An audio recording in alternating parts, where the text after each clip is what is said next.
when you're telling your story, it's kind of, I don't talk about myself often. So of course I had to pray really, really hard and ask God to give me some inspiration on what I could say about myself. There's so many negative things that I could say. There's so many positive things that I could say. So much stuff is going on in my life. I'm only 40 years old, but I have a lot of things I've been through. I've been through a lot. I have a brother who's in prison for 120 years. Grew up with a single mother, 5 children, three sisters, my brother and myself. Never really knew my dad. I know who he is. I've spent some time with him. He spent most of my life in prison and on drugs. And so, of course, I grew up always looking for a father figure. Grew up looking for somebody to look up to. I had a grandfather who one day decided that he wasn't going to let his grandchildren be abandoned and go without God. He was a military man. Before he even got involved with church, he was a strong military man, stern, mean, like most military people. But he was loving. He cared enough about us. My mom is adopted.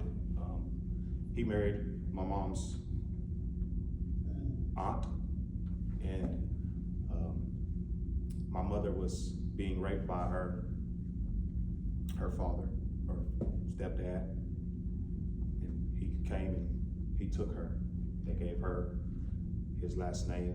That's why I carry the name Newman. And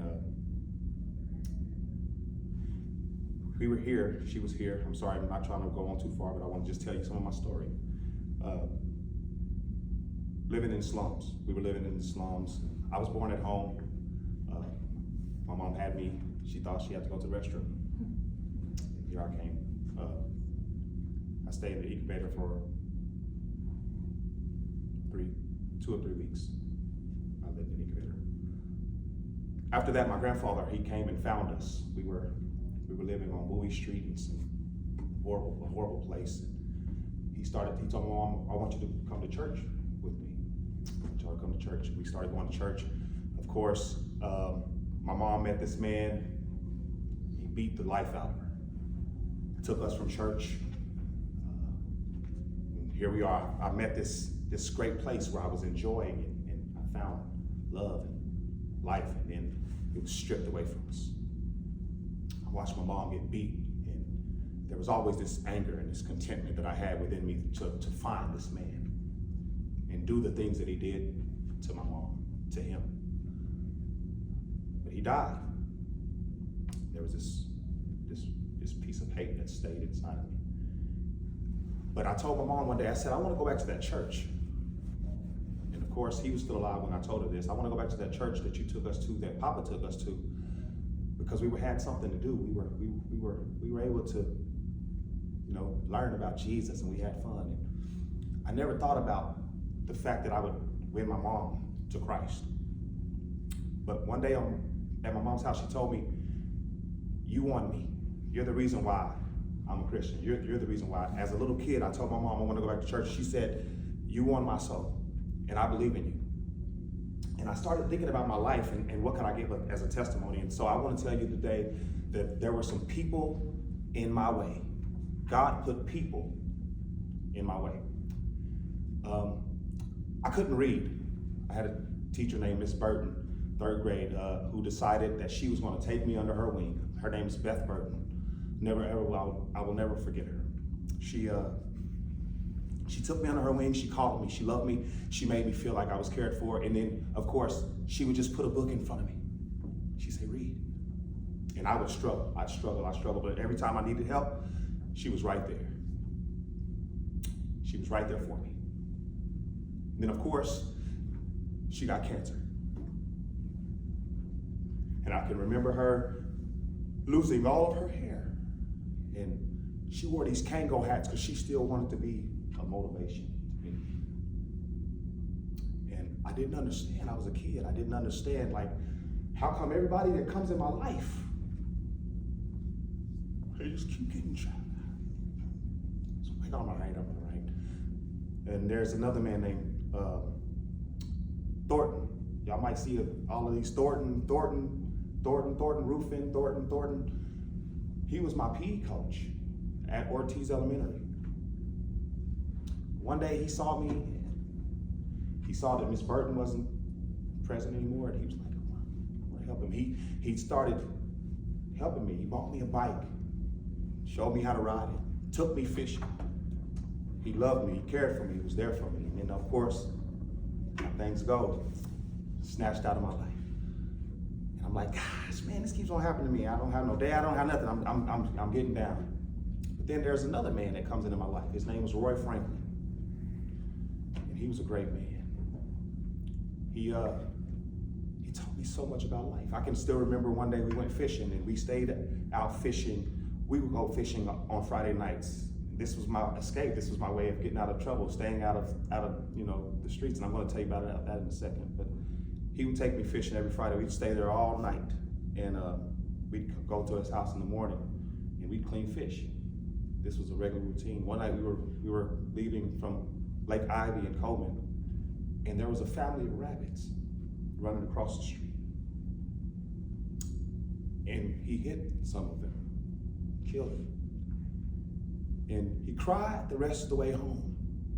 And of course, I'm a kid, I'm sad that he's sad. I cried with him, never understood. And I found out that he had lost his son. His wife got into a car accident, and he had lost his son. He was an ex-preacher who preached the gospel and had decided that, y'all might know Roy Franklin. Some of you might have known him, but he decided he wasn't going to preach anymore. And he died of cancer, abruptly. But I started realizing something about my life and all of these people that I continued to run into when I started thinking about my upbringing and where I grew up. I grew up in the Vogel Apartments, not too far from here, over off of Old Anson Road, and they were projects. But my friends, all of the people that I grew up with, Worthy, he's in prison. Jermaine, we call him T, he's in prison. Rambo, his brother, he's in prison. Terrell, one of my good friends, he's a sex offender now.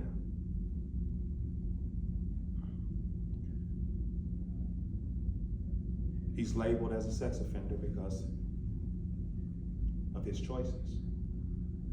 I looked at all of these different people that have gone through all these different things, and I started to realize, God, you sent all of these people to keep me from being in the same predicament as all of my friends.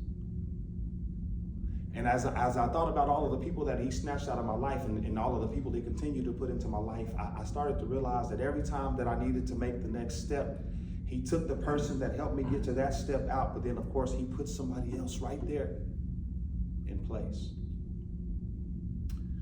So I think that the Lord wanted me to use this opportunity to give my testimony to motivate you all, to motivate myself. You never know who you might impact by just teaching somebody how to read.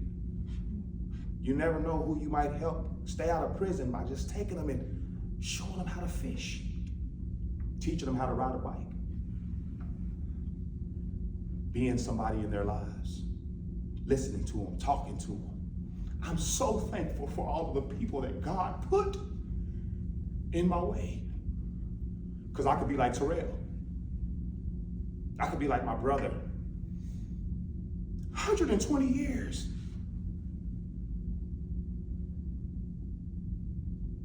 Thank God for the people that he put in my way.